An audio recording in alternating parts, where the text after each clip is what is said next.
que aí o Flamengo teve no seu planejamento usar a base no Campeonato Carioca, ou seja, cagar pro Campeonato Carioca. Literalmente, vamos cagar pro Campeonato Carioca, porque a gente tem que focar nas competições que uma potência financeira como o Flamengo precisa. Brasileiro, Libertadores, Copa do Brasil e o que vier. Ganhou a Libertadores, vamos pro Mundial. Só que esse planejamento, ele acabou não dando certo. O Flamengo faz uma campanha patética no Campeonato Carioca, com a garotada da base, e foi mudado o planejamento.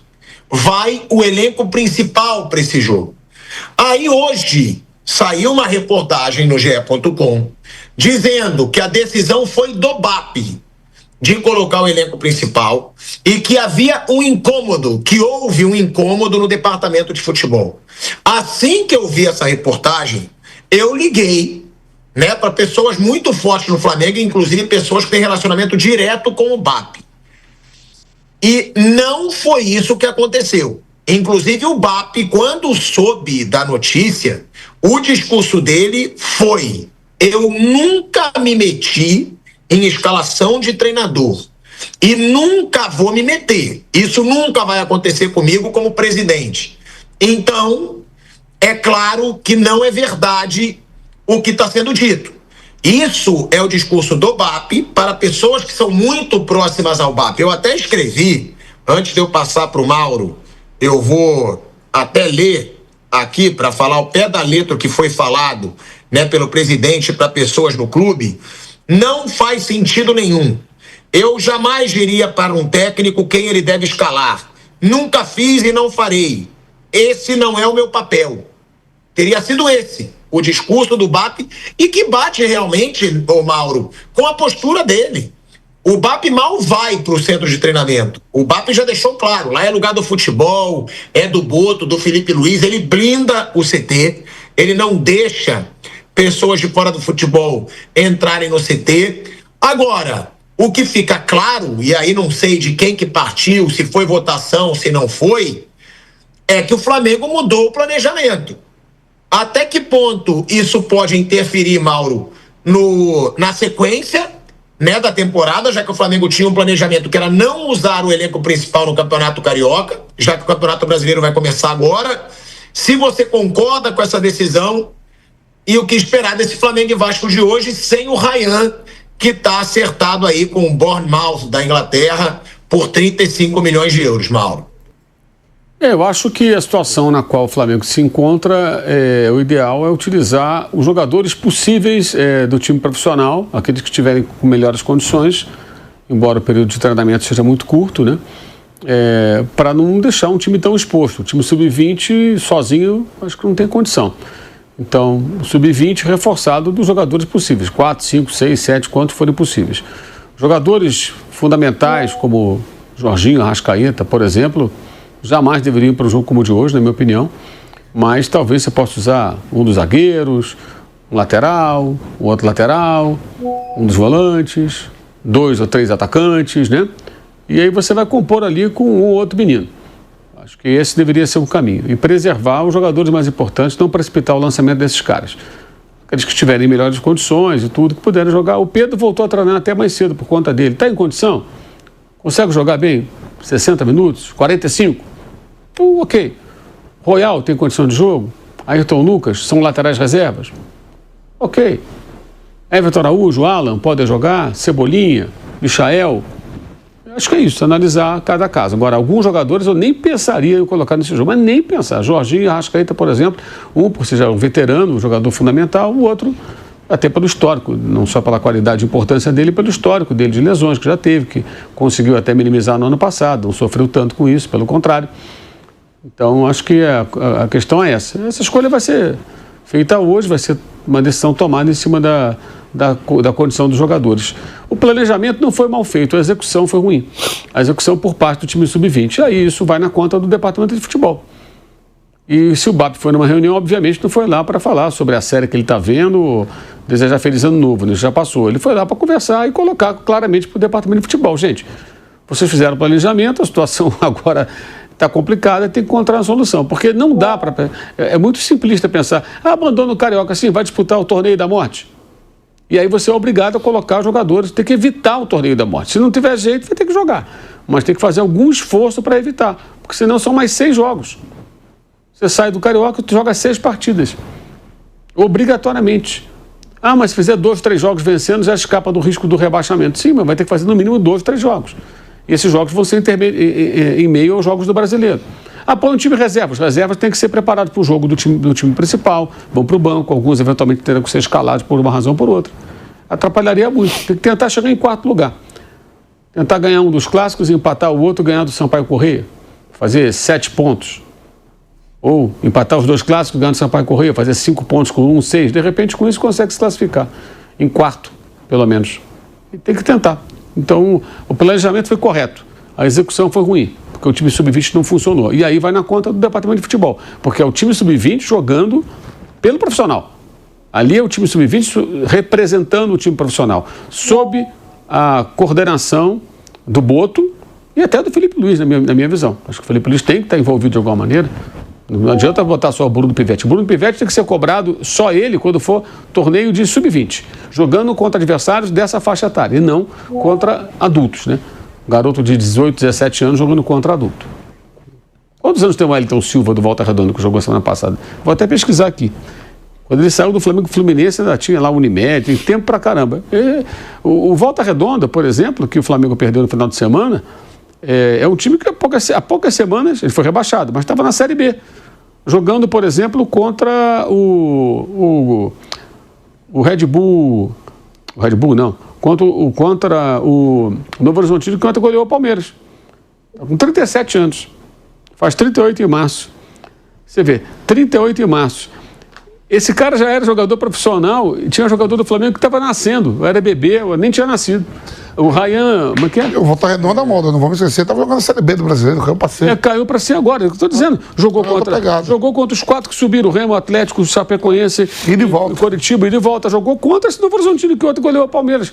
Esse time estava enfrentando essas equipes, aí vai botar contra o time de garotos, cara. Tem que ser uma preparação muito específica e não foi, a coisa não funcionou. E aí a culpa não é só do Pivetti, de todo mundo, do departamento de futebol. Pelo que sei, foi mais ou menos essa a missão do BAP, falar para eles, olha, vocês fizeram o planejamento, vocês têm que encontrar uma solução. Vai colocar os garotos? Se perder, isso é prejuízo para a imagem do clube, a instituição, né? Então tem toda a parte científica e tudo, que é importantíssima, mas você está no meio do problema. Se o time sub-20 tivesse feito pelo menos, sei lá, ganhasse da Portuguesa, empatasse com o Bangu e perdesse Volta Redonda, teria 4 pontos. Estaria na liderança. Olha só. E teve chance de ganhar da Portuguesa, o Wallace Young, que foi vendido ao Red Bull Bragantino, perdeu 2 gols incríveis no primeiro tempo, contra o Bangu, falhas imperdoáveis na primeira etapa, de bolas perdidas, assim, erros crassos, gerados os gols do Bangu, enfim, dava para conseguir coisa melhor. Então, o planejamento, ok, execução ruim. Se a execução fosse boa, esse time teria pontuado. Não estaríamos falando sobre isso. Eu concordo muito com o Mauro desse negócio de não botar jogador importante, gente. Eu não botaria nenhum, tá? Eu vou até mais além do que o Mauro, nem veria condição física. Eu botaria todos aqueles que são reservaços, tirando na zaga, né? Que a zaga do Flamengo bota o Vitão ali, né? Que é um jogador novo, mantém Léo Pereira fora, Léo Ortiz fora, Danilo fora, bota Vitão e mais um, botaria o Emerson Royal, né? Não botaria o Varela, não botaria o Alexandro de jeito nenhum, que é um jogador que é poupado muitas vezes até nas principais competições. Então, é aquilo, aí bota o Alan pra jogar, não bota Pulgar, não bota Jorginho, bota o Michael, que já tá praticamente negociado, né, pra jogar, porque é jogador profissional também. Agora, eu não colocaria os principais jogadores, Jorginho, Pulgar, Léo Pereira, Léo Ortiz, Arrascaeta, Bruno Henrique, Pedro, não colocaria um time que é profissional, mas que é um time reservado do Flamengo, porque o Flamengo, para mim, caiu numa pilha, rebaixamento, o rebaixamento pode ser rebaixado, quando eu não vejo esse peso você ser rebaixado com a categoria de base. Pelo lado institucional, talvez. E você, Vamp, o que você acha? É uma decisão certa do Flamengo? E outra, o Ryan do Vasco tá negociado com o Bournemouth da Inglaterra, o Vamp. Fez certo o garoto de ir pro exterior, mesmo para um clube sem muita dimensão? 35 milhões de euros. Em relação a... vou concluir logo o Ryan, né? Em relação a isso, a família dele, ele estava vendo hoje pela manhã, é muito ligado ao Vasco, ele já poderia ter até que nem o Neymar fez, se ele não quisesse assinar, ele estaria liberado, seria tudo dele, né? Aí deu a porcentagem pro Vasco, ficou com a dele, com a família dele, né? É o que tem, o Vasco precisa de dinheiro, né? E eu acho um jogador muito promissor mesmo, gosto dele, forte, chuta bem, né?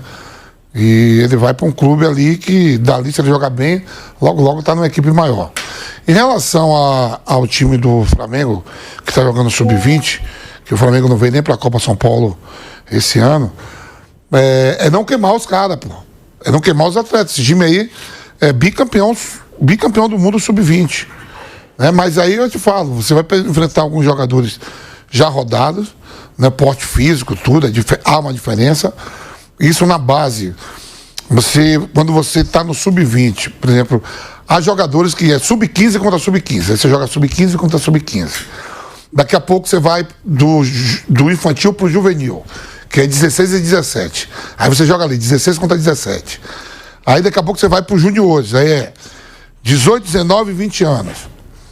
Quando você faz história dos 20 anos, aí você vai jogar contra jogadores de 22 anos, de 30 anos, de 35 anos, de 27 anos, de 28 anos, de 29 anos. Já é diferente, já não tem mais aquele confronto de idade. Aí quando você chega lá, a gente fala, chega no profissional, né? Hoje não precisa chegar no profissional, que com 17 anos você já é atleta profissional. Você pega esse time do Flamengo aí, todo mundo deve ter contrato de profissional. Mas a idade é diferente. A idade é diferente. Quando você pega um atleta de 20 anos e bota ele para jogar no meio de um monte de outros atletas de 25, 26, 27, a gente está falando muito do Volta Redonda. Volta Redonda já falou que caiu para a Série C, mas estava aí na Série B, enfrentando aí, que no modo falou, os 4 que subiu e mais gente ficou ali, América Mineiro, ficou ali Criciúma, ficou outras agremiações, né? Quer dizer, é complicado. Então é não queimar, porque é um time novo. Você vai subir todo mundo para botar no profissional. O Felipe Luiz não vai pegar os 20 aí que tem lá no sub-20 e botar no time principal. Mas algum deles vão ser escolhidos para treinar, em algum momento subir. Então há essa diferença, né? E agora, eu acho que ele não vai botar todos os times titular, mas deve mesclar com alguns ali para pegar ritmo de jogo. O Campeonato Brasileiro começa já daqui a 10 dias, né? 9 dias. Então alguém para se condicionar melhor. E não vejo esse alarme todo, não. No Rio de Janeiro, o Campeonato Carioca é como se fosse o Campeonato Brasileiro. Por exemplo, assim, no Campeonato Brasileiro, tem gente que não faz questão nem de ir para Libertadores, Sul-Americana. Você termina em 15º, tem vaga para Sul-Americano. Você termina em 9º, você tem pré-Libertadores. O Campeonato Carioca, para cair, é uma luta. Só cai um, e dentro desse próprio ano, você volta. Coisa que o Bangu... O Bangu caiu na temporada passada e voltou no mesmo ano. E ainda tem isso. Pro lugar do Bangu. Pro lugar do Bangu. Maravilhoso isso. Bangu rebaixado. Aí Bangu volta no lugar do Bangu. Quem caiu foi o Bangu, mas quem subiu o Bangu? Pô, nessa estadual é uma avacalhação. Não vou falar sério. Quem caiu? Quem caiu foi o Bangu. Meu Deus do céu. Eu sei Portugal. Quem caiu foi o Bangu. Exato. Quem caiu foi o Bangu. Quem subiu? Foi o Bangu. O Bangu. Só que, Mauro, só que eu falo assim, tem um negócio muito interessante, né, que a gente fala assim, o escudo do clube, né? Vamos supor que o Flamengo ele não é um time só do Brasil, né? O Flamengo conhecido, tava jogando aí, todo mundo viu o Mundial de Clubes, perdeu ali a final pro Paris Saint-Germain nos pênaltis, né? Aí o cara acompanha o Flamengo, Mauro, o cara era assim, o cara tá na Austrália, ou o cara tá na África. Aí acompanha o Flamengo e sabe o que é aquele escudo. Ele fala assim, pô, esse time foi campeão brasileiro, da Libertadores, e fez um Mundial, final do Mundial contra o Paris Saint-Germain. Aí ele pega a tabela do Carioca e fala, peraí, como é que esses caras estavam no Campeonato Brasileiro, foram campeão da Libertadores e estavam jogando o Mundial contra o Paris Saint-Germain e o escudo tá lá. Aí o cara tem que explicar para eles que os jogadores voltam de férias em menos de um mês. Que aqui tem o estadual. Que tem o estadual, exato. É uma coisa única, né? Só o Brasil tem. Não tem isso, tipo. Mas eu acho que ele vai mesclar agora, a gente... É o que, Vânia? Eu acho que ele vai mesclar, porque eu estava vendo no final de semana os estaduais, Náutico goleia o Sport, 4-0. O Sport com o time sub-20 também. Eu vou perguntar para o Flávio Prado, né, sobre essa mudança de plano do Flamengo e também sobre a situação do Ryan, né? Porque o Ryan, eu vi até o Romário dando entrevista, dizendo que se fosse o Ryan não sairia do Brasil, de um clube grande do Brasil, para jogar num clube médio da Europa, né? Porque ele acha o Ryan muito talentoso. Eu também acho que o moleque joga muita bola. E ele vai para um clube que eu nem sei se é médio, gente. Eu considero até pequeno. Porque nunca ganhou nada, tudo bem que é do campeonato inglês, né, da Premier League, ali é uma vitrine para ele, mas ele não vai para um clube que tem tradição, tem torcida, só que por um valor de 35 milhões de euros. Antes de eu perguntar para o Flávio Prado, né, sobre o Ryan, sobre essa mudança de plano no Flamengo, galera, tem super promoção para o clássico de